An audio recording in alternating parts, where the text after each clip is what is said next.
चलिए इसके आगे बढ़ते हैं। हम लोग क्लास 12th की जो है फाइन आर्ट, क्लास 12th याद रखिएगा, क्लास 12th की बात हो रही है, 11th की नहीं, 11th की फाइन आर्ट से नहीं बात हो रही है, किसी बात हो रही है क्लास 12th की, उसको डिस्कस कर रहे हैं हम, जो कि आपके किस में आता है, आर्ट एंड कल्चर में आता है। आर्ट एंड कल्चर में ये जो है कि इसके पहले हमने जो है पांडुलिपि परंपरा, है ना, पांडुलिपि की परंपरा, पांडुलिपि चित्रकला, उसमें क्या है कि पूरे टॉपिक का नाम है, लेकिन जो हम टॉपिक ये पॉइंट डिस्कस करने जा रहे हैं इसके पहले कुछ डिस्कस हो चुका है, ठीक है, एक वीडियो में। तो ये आज हम डिस्कस कर रहे हैं क्या, पश्चिम भारतीय चित्रकला शैली। पश्चिम भारतीय मतलब कि मैप ध्यान रखिएगा, मैप आपको दिमाग में होना चाहिए। जैसे मान लीजिए ये इंडिया है ना, ऐसे ऐसे ये इधर, और थोड़ा सा यहां से निकल आते हैं, इधर पड़ जाता है नॉर्थ ईस्ट, है ना, इधर पड़ नॉर्थ ईस्ट। क्या है ये सेंटर है मान लेते हैं, इधर क्या होगा, नॉर्थ हो जाएगा, और इधर क्या हो जाएगा, इधर क्या हो जाएगा, वेस्ट हो जाएगा, ठीक है। और फिर उसके बाद कह रहे हैं कि इस साइड ईस्ट और इधर साइड साउथ, क्लियर है। तो पश्चिम भारतीय चित्रकला मतलब पश्चिम जब हम बात करेंगे तो इस साइड में आ जाएंगे ना, इस साइड में, ये ध्यान रखिएगा। अब हम जो डिस्कस करने वाले हैं, आपका सेंटर इस साइड होना चाहिए, ये नहीं, कंफ्यूजन बहुत होता है कि अगर आपको दिमाग में डिस्कशन का जो रेफरेंस पॉइंट है वही नहीं क्लियर है तो फिर कंफ्यूजन होगा। तो हम लोग किस मैप पे डिस्कस करने हैं, किस पॉइंट पे, ये ध्यान रखें। इधर कौन कौन से स्टेट हैं, इधर आपके हैं, एक है गुजरात, है ना, और एक है राजस्थान, है ना, गुजरात और राजस्थान। तो अगर हम गुजरात और राजस्थान बात कर रहे हैं, वहां की चित्रकला की बात करने जा रहे हैं, तो वहां की चित्रकला में कौन कौन आएंगे, वहां के जो शासक रहेंगे या उससे रिलेटेड कुछ और भी चीजें हैं। जैसे ध्यान रखिए गुजरात है, अब गुजरात यहाँ के देखिए मतलब समुद्र है चारों तरफ इसके, है ना, समुद्र है। अगर चारों तरफ समुद्र है तो यहाँ पर क्या होंगे, बंदरगाह भी होंगे, है ना, बंदरगाह भी होंगे। तो बंदरगाह होंगे, वहां की परिस्थिति कुछ अलग होगी, ठीक है। आराम से डिस्कस करते हैं, ट्राई करेंगे कि जो है समझने समझाने का जो है अच्छा विकल्प मिले, ऐसा ना हो कि बस केवल भागते रहे जल्दी जल्दी, ठीक है। देखते हैं, सबसे पहले पॉइंट क्या है, सबसे पहला पॉइंट, भारत के पश्चिमी भाग में जो चित्रकला शैली फूली फूली उसे पश्चिम भारतीय चित्रकला, मैंने बता दिया आपको। गुजरात, गुजरात इसका प्रमुख केंद्र है, मैंने आपको कहा गुजरात और राजस्थान, लेकिन गुजरात कौन सा है, इसका प्रमुख केंद्र। जैसे आपके दिमाग में पश्चिम भारतीय चित्रकला बात है तो गुजरात याद रखिए। उसके बाद इसके साथ साथ राजस्थान का दक्षिणी भाग और मध्य भाग, मध्य भारत का पश्चिमी भाग, मतलब क्या, मतलब राजस्थान भी इसमें सम्मिलित है और मध्य भारत का पश्चिमी भाग भी, क्लियर है। उसको भी मैंने आपको बताया, गुजरात में अनेक महत्वपूर्ण बंदरगाह होने के कारण इस भूभाग से अनेक व्यापारिक मार्ग जाते थे। अब ये बंदरगाह क्यों होंगे, बंदरगाह इसलिए होंगे क्योंकि वहां पर समुद्री क्षेत्र है, मतलब समुद्री किनारा है ना, तो सामान बाहर ले जाने के लिए, बाहर से लाने के लिए क्या होते हैं, बंदरगाह होते हैं। अब बताइए, इतनी चीज क्लियर है, उम्मीद है ये बात क्लियर होगी कि हाँ, अगर बेसिक पॉइंट कम से कम डिस्कस हो तो ये क्लियरिटी होनी चाहिए, ठीक है। उसके बाद क्या है कि यहां से ये अब जो मैं आपको बता रहा हूं ये एक बेसिक पॉइंट है, अगर आप ये बेसिक पॉइंट नहीं क्लियर कर पाएंगे तो फिर कंफ्यूज होगा, फिर आप सोचेंगे ऐसे कैसे हो गया, ऐसे कैसे हो गया, ठीक है। उसके बाद क्या हुआ कि यहाँ, उसके बाद क्या हुआ, मतलब परिणाम स्वरूप यहाँ अनेक संपन्न व्यापारी व स्थानीय सामंत प्रमुख हुए, जो आर्थिक संपन्नता के कारण, ध्यान रखिएगा, मतलब यहाँ पर गरीबी वाली स्थिति नहीं आ रही है, क्या है, आर्थिक संपन्नता के कारण कला के भी सशक्त संरक्षक बने। मुख्य रूप से कौन, जैन समुदाय के व्यापारी वर्ग, ध्यान रखिएगा, जैन समुदाय की चर्चा हो रही है और यूपीएससी की सबसे फेवरेट चीज है कौन, जैन और कौन, बुद्ध।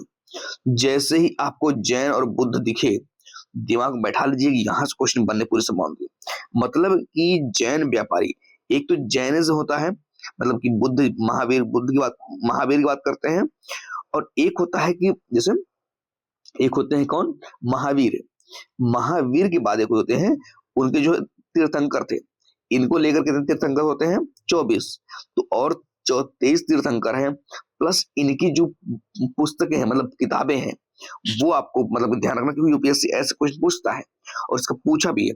महावीर के सिद्धांत, मतलब जैनिज्म के सिद्धांत भी कुछ होते हैं। हालांकि ये सब डिस्कस होता रहेगा हिस्ट्री में, हिस्ट्री डिस्कस होगा या मतलब ऐसे ऐसे जो बुक आते रहेंगे, लेकिन हमेशा ध्यान रखिए कोर पॉइंट, यूपीएससी कुछ कोर पॉइंट है, वहां पर कहीं भी डिस्कस होगा, पूछेगा। ठीक है, अब जैसे मैंने यहाँ पे जैन की चर्चा किया, एक तो इस वजह से इंपॉर्टेंट है चित्रकला के, है ना, कि आर्ट की वजह से, मतलब कि आपकी किसकी बात हो रही है, गुजरात की बात, राजस्थान की बात हो रही है, ऐसे यूपीएससी पूछता ही है, लेकिन उसमें भी अब जैन की बात हो रही है, तो क्या कह रहे हैं जैन कि यहाँ पर ये वाला पॉइंट कि मुख्य रूप से जैन समुदाय के व्यापारी वर्ग ने जैन धर्म के विषयों को संरक्षित किया। सिंपल सी बात, कौन करेगा, जैन धर्म के व्यापारी ही करेंगे संरक्षित। जैन विषयों और पांडुलिपियों पर आधारित पश्चिम भारतीय शैली का यह भाग जैन चित्रकला के नाम से, ये चीज क्लियरिटी रखिए कि पश्चिम भारतीय शैली की बात करेंगे जब भी, मतलब पश्चिम भारतीय, जब गुजरात, राजस्थान या आपके जो है मध्य भारत के कुछ पोर्शन, वहां पर हम डिस्कस करेंगे तो वहां पर भी जैन चित्रकला शैली का चर्चा हुआ है, ये ध्यान रखिएगा। मतलब वहां पर भी जैन चित्रकला मिली है, उसी वजह से क्या बोलते हैं, जैन चित्रकला नाम से जाना जाता है। ठीक है, तो ये रहा कुछ जो है जैन चित्रकला। और देखिए पॉइंट क्या है कि शास्त्र दान की परंपरा, मतलब शास्त्र दान, समझना, शास्त्र समझते ना, शास्त्र दान की परंपरा के कारण जैन शैली के विकास को और प्रोत्साहन मिला, है ना। जैन समुदाय में सचित्र पांडुलिपि, सचित्र मतलब जो चित्र साथ, जैन समुदाय में सचित्र पांडुलिपि को मठ के पुस्तकालय, जिसे भंडार कहा जाता था, में दान करना एक परोपकार, सदाचार, धार्मिक कृत्य है। सचित्र याद रखिए, मतलब जो उनके जो बुक होते थे, मतलब जो पांडुलिपि है बुक, ये पांडुलिपि की है, वो जो पांडुलिपि है वो कैसे हैं, वो सचित्र मतलब उससे चित्र बने हुए हैं। ये चीज आप जो है ध्यान रखिएगा। और ये वाली बुक तो आपको मतलब बहुत, मतलब यूपीएससी में कई बार मतलब चर्चा होता है कि कल्पसूत्र, महावीर के जन्म, कल्पसूत्र 15 शताब्दी, जैन भंडार राजस्थान। कल्पसूत्र कहाँ किसका है, यही पता रहना चाहिए कम से कम, कुछ ना पता रहे तो कम से कम ये चीज पता रहे कि कल्पसूत्र किससे संबंधित है, आपको याद होना चाहिए किससे संबंधित है, ये है जैन धर्म संबंधित है। ठीक है, एक चीज क्लियर हो गया। उसके बाद आता है कल्पसूत्र, आप देखिए क्या कर रहा है, कल्पसूत्र के बारे में चर्चा कर रहा है ना। अगर कहीं पर कल्पसूत्र की चर्चा हुआ यूपीएससी में, तो याद रखिएगा फिर उसके बाद अगर वो क्वेश्चन आएगा तो बहुत डिटेल में आएगा, मतलब डीप में आएगा। क्या मतलब, ये कल्पसूत्र जैन परंपरा का सर्वाधिक लोकप्रिय चित्र ग्रंथ।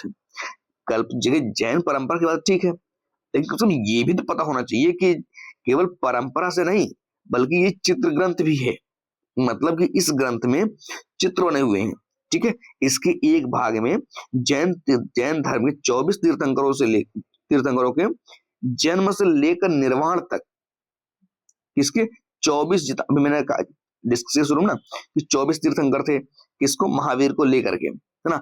जो 24 तीर्थंकर थे उनके जन्म से लेकर निर्वाण तक विविध घटनाओं का वर्णन किया है, किसमें, कल्पसूत्र में। और वो भी कल्पसूत्र कैसा है, यह चित्र ग्रंथ है, मतलब इसमें चित्र बने हुए हैं जो कलाकारों को उनके जीवन चरित्र को चित्रित करने के लिए विषय प्रदान करता है। ठीक है, उनके जीवन की 5 प्रमुख घटनाओं को विशेष रूप से प्रस्तुत किया गया है। कौन कौन सा, गर्भाधान, जन्म, गृह त्याग, ज्ञान प्राप्ति व प्रथम उपदेश। और क्या, प्रथम उपदेश। उसके बाद एक पॉइंट छोटा सा है, वो क्या है, महानिर्वाण, है ना।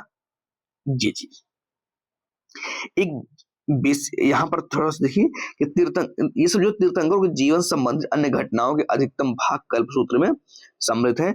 अब देखिए कितनी बार मैंने कल्पसूत्र की चर्चा कर दिया। अगर कल्पसूत्र से रिलेटेड क्वेश्चन बनता है जैन संबंधित तो गलत नहीं होना चाहिए, मतलब ये कह रहे हैं। यहाँ पर थोड़ा सा एक बॉक्स दिया हुआ, देख लीजिए। महावीर के गर्भाधान के समय उनकी माता त्रिशला, कौन, माता त्रिशला ने 14 वस्तुओं का स्वप्न देखा। कितने, 14 वस्तु। यही याद रखिए, हालांकि जरूरी नहीं है, यूपीएससी शायद ही पूछे ऐसा, लेकिन पता रहे, कहीं कहीं पर इंटरलिंक करने में काम आता है। 14 वस्तुएं कौन कौन थी, हाथी, बैल, शेर, देवी लक्ष्मी, कलश, पालकी, सरोवर, नदी, छोटी नदी, अग्नि, ध्वज, माला, रत्नों का ढेर, सूर्य एवं चंद्रमा। ये उन्होंने अपने सपने के बारे में एक ज्योतिषी से बात की। ठीक है, और जब उन्होंने ज्योतिषी से बात की तो ज्योतिषी ने एक उनको वो बताया कि ज्योतिषी ने कहा कि वे एक ऐसे पुत्र, यहाँ पे लिखा है कि वे एक ऐसे पुत्र को जन्म देगी जो या तो राजाध्यक्ष होगा अथवा एक महान संत अथवा और गुरु होगा। कौन, तो कौन बने ऐसे, महावीर बने, है ना। बाकी ये आप देख लीजिए, फिगर देख लीजिए, इसमें जो है सब स्वप्न देखा जा रहा है ना, स्वप्न अच्छे आते हैं। ठीक है। बाकी उसके बाद क्या है, ये देखिए, लोकप्रिय चित्र ग्रंथों में कौन कौन है। या देखिए, चित्रित ग्रंथों में अगर ये क्वेश्चन बना दिया जाए कि निम्न में से कौन कौन चित्रित ग्रंथ है, और आपको ऑप्शन दे दिया है कालकाचार्य कथा और संग्राहिणी सूत्र, तो आपको पता होना चाहिए कि दोनों दोनों कौन से हैं, चित्रित ग्रंथ हैं। ठीक है, ये चीज थोड़ा ध्यान रखिएगा, दोनों कैसे हैं, दोनों चित्रित ग्रंथ हैं। कौन कौन से, ये कालकाचार्य कथा और उसके बाद संग्राहिणी सूत्र। ठीक है, ये चीज। उसके बाद क्या है कि कालकाचार्य कथा, आचार्य कालका की, ठीक है, सब तो बड़ी चीज नहीं है ना, लेकिन देखो स्टोरी क्या है। कालकाचार्य कथा में आचार्य कालका की कहानी का वर्णन है, जो एक दुष्ट राजा से अपनी अपहृत बहन है ना, एक जैन तपस्विनी थी, है ना, मतलब उसका अपहरण हो गया तो उसको बचाने पर आधारित है। कौन, किसमें, कालकाचार्य कथा, मतलब मन कर तो आप ध्यान रखिएगा, है ना। कालकाचार्य कथा कौन थे, कालका, आचार्य कालका थे, उन्हीं के नाम पर कालकाचार्य कथा पढ़ा है। ठीक है। उसके बाद यहाँ कुछ और ये देखिए, यहाँ पर थोड़ा सा और कुछ लिखा हुआ कि वह अपनी लापता बहन का पता लगाने के लिए भूमि का परिमार्जन कर रहे हैं, अपनी जादुई शक्तियों का प्रदर्शन दिख रहे हैं बहन के लिए, मतलब अलग ही लेवल है ना। अन्य राजाओं के साथ संबंध स्थापित करते हुए और अंत में दुष्ट राजा से युद्ध कर रहे हैं सिस्टर के लिए, है ना। अन्य अन्य जगहों पर तो लोग अपना जो है मतलब कि प्रेमी प्रेमिका की लड़ाई लड़ रहे हैं, तो ये जो है कालकाचार्य कथा में क्या है कि यहाँ पर कोई किसकी लड़ाई लड़ रहे हैं, अपने सिस्टर की लड़ाई लड़ रहे हैं। तो मन कर थोड़ा सा वैसे इंटरेस्ट के लिए पढ़ गई, ज्यादा मतलब ऐसा नहीं कि एग्जाम में आए ही हर चीज, है ना, तो ये तो नहीं आएगा, अब ऐसे थोड़ी यूपीएससी पूछेगा। ठीक है, हालांकि ये पूछ सकता है कालकाचार्य कथा, ये बुक पूछ सकता है, लेकिन बाकी स्टोरी नहीं पूछेगा। ठीक है। उसके बाद क्या है, उत्तरायण सूत्र। उत्तरायण सूत्र में क्या है, महावीर की शिक्षाओं का वर्णन। पॉइंट ध्यान रखिएगा, जब भी चर्चा हो उत्तरायण सूत्र के बारे में, तो उत्तरायण सूत्र, ये प्रीलिम्स के बहुत इंपॉर्टेंट है, में महावीर की शिक्षाओं का वर्णन, जहां भिक्षुओं को आचार संहिता का पालन करने का वर्णन, किसमें, उत्तरायण सूत्र। गलती होगी ये जब ये उत्तरायण सूत्र आएगा ना, तो कंफ्यूजन आएगा, ये मतलब कहाँ पढ़े थे, कहीं पढ़े थे, नहीं पढ़े थे, पता नहीं कहाँ से पूछा था यूपीएससी, ऐसा कई बार भ्रम आएगा, है ना, लेकिन ऐसा नहीं। वहीं संग्राहिणी सूत्र एक ब्रह्मांड संबंधी ग्रंथ है। कौन, संग्राहिणी। आपको ये चीज क्लियर हो गया होगा कि कालकाचार्य कथा और उसके बाद संग्राहिणी सूत्र और उसके बाद ये उत्तरायण सूत्र, है ना, ये सब क्लियर हो गया होगा कि ये सब ऐसे बुक हैं जो कि यहाँ पर जो है इंपॉर्टेंट है, और क्या कि ये किससे संबंधित है, ये भी क्लियर होना चाहिए। संग्राहिणी सूत्र ब्रह्मांड संबंधित है, और कालकाचार्य कथा एक जो है आचार्य कालका थे उनके संबंधित है, और उत्तरायण सूत्र जो है वो किससे संबंधित है, महावीर की शिक्षाओं का वर्णन है उसमें। क्लियर है एकदम, मुझे लगता है इतना जो है क्लियरिटी बन गई होगी पूरी। ठीक है। अच्छा, ये जो संग्राहिणी सूत्र है, इसमें क्या है कि जिसकी रचना 12वीं शताब्दी में की गई थी, जिसमें ब्रह्मांड की संरचना और अंतरिक्ष के विषय में अवधारणा है। सिंपल बात, इतना ध्यान रखिए, ब्रह्मांड संबंधित तो आएगा तो कहीं पर मतलब गलत नहीं होगा, ऐसा नहीं गलत कर देंगे आप, है ना। जैनियों ने इन ग्रंथों की कई प्रतियां लिखवाई, जैनियों, ठीक है। इन ग्रंथों में या तो बहुत कम अथवा अत्यधिक चित्र मिलते हैं। इस प्रकार एक विशिष्ट पृष्ठ पोथी या चित्र के लेखन का, ठीक है, बहुत बड़ी चीज है ना। जहां इंपॉर्टेंट नहीं रहेगा ना, उसमें सोचूंगा जल्दी से इसको स्किप किया जाए, क्यों, मतलब क्यों उतना टाइम दिया जाए, है ना। अब जैसे ये कालकाचार्य कथा है ना, ये कालकाचार्य कथा, ये है ना। अब ये जो कालकाचार्य कथा है, ये बुक आप देख रहे हैं साइड में, बुक इसका जो है बना हुआ है, ठीक है, और उसमें जो है इन्होंने ये रिप्रेजेंट किया है। तो मन करे आपको जो है पढ़ना चाहे, अगर इंटरेस्ट हो इसमें तो पढ़ सकते हैं। उसके बाद क्या है, ये देखिए कि पोथी चित्र के पृष्ठों को एक साथ जोड़ने के लिए ऊपर और नीचे क्या पटलिस नामक लकड़ी के आवरण का उपयोग किया था। अगर ये पूछ लिया जाए पटलिस क्या है, तो पटलिस क्या है, एक ऐसी चीज जो कि मतलब पटलिस नामक ये लकड़ी का आवरण का उपयोग है ना, ये लकड़ी का आवरण है एक, जो क्या करता है, पोथी चित्रों के पृष्ठों को क्या करता है, एक साथ जोड़ने के लिए यूज किया था। बस इतना ध्यान रखिएगा, है ना, उसको क्या करेगा, जोड़ने के लिए उपयोग किया था। एक ये पॉइंट है, और जोड़ने के लिए छोटा सा छेदबंद बनाना, ठीक है बात है। बाकी पटलिस इतना याद रखिए, पटलिस क्या करता है, बुक के लिए होता है। इतना यूपीएससी से पूछेगा जितना मतलब डीप नहीं जाएगा, बस इतना हाँ बुक को जोड़ने मतलब ये सब इतना याद रखने काम चल जाएगा, क्योंकि ऑप्शन रहता है आपके पास ना, प्रीलिम्स में ऑप्शन रहता है, दिक्कत नहीं होती है। 14वीं शताब्दी में कागज के आने से पहले, देख रहे 14वीं शताब्दी में कागज के आने से पहले प्रारंभिक जैन चित्रकला परंपरागत रूप से किसमें, ताड़ के पत्तों पर बनाई जाती थी। ठीक है, 14वीं शताब्दी ध्यान रखिएगा। भारत के पश्चिमी भाग से प्राप्त ताड़ के पत्ते की सर्वप्रथम पांडुलिपि 11वीं शताब्दी की है। ठीक है, ताड़ के पत्तों को चित्रण से पहले तैयार किया जाता था। ठीक है, ये सब पढ़ लीजिए, बहुत ज्यादा कुछ इंपॉर्टेंट नहीं है। ठीक है, उसके बाद है ग्रह। देखिए ये वाला पॉइंट मन करे देख लीजिए, ग्रह बना हुआ है ना, कितना अच्छा सोचिए, में क्या दिमाग लगाकर वो सब बनाए होंगे अपने अपने हिसाब से, है ना, बस उससे ध्यान रखिएगा। जैसे फिगर है, ग्रह और उनके बीच की दूरी संग्रहिणी सूत्र, है ना, 17वीं शताब्दी कब से एनसी मेहता ने बनाया था शायद में, बस इतना ध्यान रखिएगा। उसके बाद क्या है, ज्यादा टॉपिक पढ़ा गया नहीं, ज्यादा नहीं है, बस कंप्लीट हो जाएगा। ठीक है, चलिए देख लेते हैं ये। इधर है ताड़ के पत्तों पर संकीर्ण और छोटे स्थान। ठीक है, इसे बहुत इंपॉर्टेंट नहीं है। बस ये ध्यान रखना है कि जैन आचार्य, जहां पर जैन आचार्य की बात आ जाए, ये ध्यान रखना, जैन आचार्यों के जीवन से जुड़ी घटनाओं उसी से संबंधित है, कुछ और कुछ नहीं ज्यादा है। ठीक है, इधर क्या है, जैन चित्रकला में विशेष प्रकार के संयोजन और सरलीकृत भाषा का विकास हुआ। ठीक है, ये तो भाई मतलब पता होना चाहिए आपको, सिंपल बात है। अधिकांश चित्रों में विभिन्न घटनाओं को समायोजित करने के लिए चित्रपटल के वर्गों में विभाजित किया। ठीक है, चित्र में चमकीले रंग और कपड़े के अलंकरण का प्रभाव स्पष्ट रूप से, ठीक, कोई दिक्कत नहीं इसमें। और कुछ है, ये सब किसके बारे में वर्णन है, ये सब उसी के बारे में वर्णन है, मतलब कि जो चित्रकला है कि कैसा है कैसा नहीं। अब इतना डीप में अपने को जाने की जरूरत नहीं, ठीक है ना, आपको मन करे तो जो है आप इसको पढ़ सकते हैं। देखिए जैसे यहाँ पर देखिए क्या लिखा हुआ है कि चित्रों में वास्तुशिल्प में सल्तनत काल में गुंबद और नुकीले मेहराब का चित्रण गुजरात, मांडू, जौनपुर, है ना, और पाटन के क्षेत्र में सुल्तानों की राजनीतिक उपस्थिति दर्शाते हैं जहां ये चित्र बने, है ना।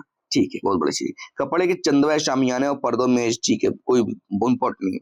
भूदृश्य या प्रकृति दृश्य के स्वरूपों, ठीक है, सब बहुत बड़ी चीज उसमें है। लगभग 1350-1450 के 100 वर्षों की अवधि के लिए जैन ये इंपॉर्टेंट है, ये वाला पॉइंट यहाँ से इंपॉर्टेंट है क्या, कि लगभग 1350 से 1450 के 100 वर्षों की अवधि को जैन चित्रकला का सबसे रचनात्मक काल माना था। कब कब कब 1350 से 1450, ये ध्यान रखिएगा, है ना। कहीं पर भी मतलब अगर आपके प्रीलिम्स में नहीं आएगा, मेंस में आराम से इस चीज को यूज कर सकते हैं। पीएससी मतलब फ्री हैंड कहते हैं कि फ्री हैंड यूज कर सकते हैं। 1350 से 1450 के 100 वर्षों की अवधि को जैन चित्रकला का सबसे रचनात्मक काम है।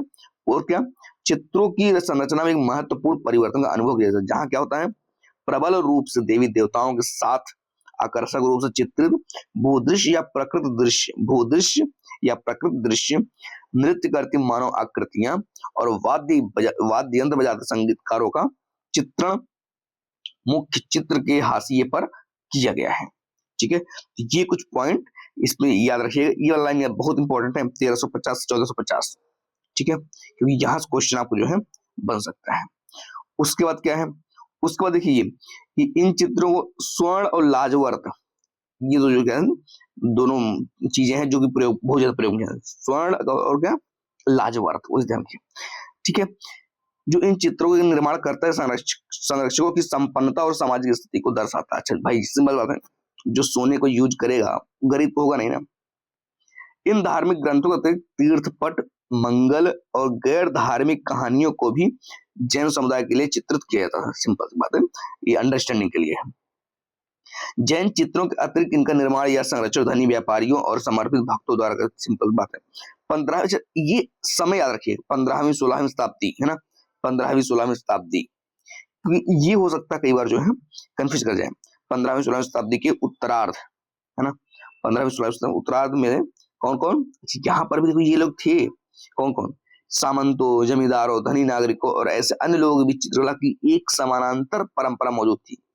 ये लोग आज से नहीं है, जब आप मॉडर्न हिस्ट्री पढ़ते हैं तो ये यहीं पे नहीं है, ये पहले से ही एग्जिस्ट कर रहे हैं। ये ध्यान रखिएगा, नए टर्म नहीं है, ठीक है, मौजूद थे, जिसमें धर्मनिरपेक्ष, धार्मिक और साहित्यिक विषयों के चित्रण सम्मिलित है। यह चित्रण स्वदेशी परंपरा का, ये पॉइंट ध्यान रखिएगा, यह चित्रण स्वदेशी परंपरा का प्रतिनिधित्व करती है, जिनका निर्माण राजस्थान के राज दरबार की शैली और मुगलों के प्रभाव के आने से पहले हुआ था। ठीक है, ये कुछ पॉइंट रहा, और कुछ है। इसी समय में, ये वाला पॉइंट देखिएगा, इसी समय में हिंदू और जैन विषयों की अनेक चित्रों को चित्रित किया गया। ठीक, कौन कौन सा? महापुराण, चौर पंचाशिका, महाभारत का आरण्यक पर्व, भागवत पुराण, गीत गोविंद और अन्य कुछ चित्रांगन जो इस स्वदेशी शैली का प्रतिनिधित्व करते हैं। ठीक है, स्वदेशी शैली ध्यान रखिएगा, अगर ये पूछे स्वदेशी शैली, ये नया टर्म लग रहा है आपको, स्वदेशी आंदोलन आपने सुना होगा, लेकिन स्वदेशी शैली इस बात चर्चा हो रही है, ये आप नहीं सुने होंगे। स्वदेशी शैली क्या होता है? तो याद रखिएगा, स्वदेशी शैली का प्रतिनिधित्व कौन करते हैं? महापुराण करते हैं, चौर पंचाशिया करते हैं, महाभारत का आरण्यक पर्व या भागवत पुराण या गीत गोविंद, ये सब जो है, इनमें जो चित्रांकन है, ये स्वदेशी शैली का प्रतिनिधित्व करते हैं। आप ऐसे टर्म जब यूज करेंगे स्वदेशी शैली ना, तो इम्पैक्ट जाता है एग्जामिनर के ऊपर, इम्पैक्ट जाता है कि इन्होंने पढ़ा है, मतलब टर्म अच्छे अच्छे लेके आए हैं। ठीक है, इस काल की शैली को साधारण रूप से मुगल पूर्व या पूर्व राजस्थानी शैली के रूप में भी जाना जाता है, जिसे स्वदेशी शैली भी कहा जाता है। मैंने कहा ना, स्वदेशी शैली ही अपने आप में, कितने लोग ये नहीं पता स्वदेशी शैली क्या है, तो स्वदेशी शैली ही अपने, स्वदेशी शैली जो है अपने आप में ही इंपॉर्टेंट है। ठीक है, बाकी चौर पंचाशिका देख लीजिए, ये फिगर बना हुआ है, गुजरात का है ना, सिंपल ध्यान रखिए। और क्या है, इसी काल के दौरान इन चित्रों के समूह में एक विशिष्ट शैली का विकास हुई। ये क्या है? विशिष्ट शैली, ध्यान दीजिए, इनमें मानव संरचना की एक विशेष शैली का विकास देखने को मिलता है, साथ ही साथ पारदर्शी वस्त्रों के चित्रों में विशिष्ट रुचि दृष्टिगोचर होती है। क्या क्या? नायिका के सिर पर गुब्बारे की तरह ओढ़नी का चित्र, वाह वाह क्या बात है, नायिका के सिर पर गुब्बारे की तरह से ओढ़नी का चित्र है, जिसे कीड़े और नुकीले किनारों की तरह ढका गया है, कड़े और, है ना।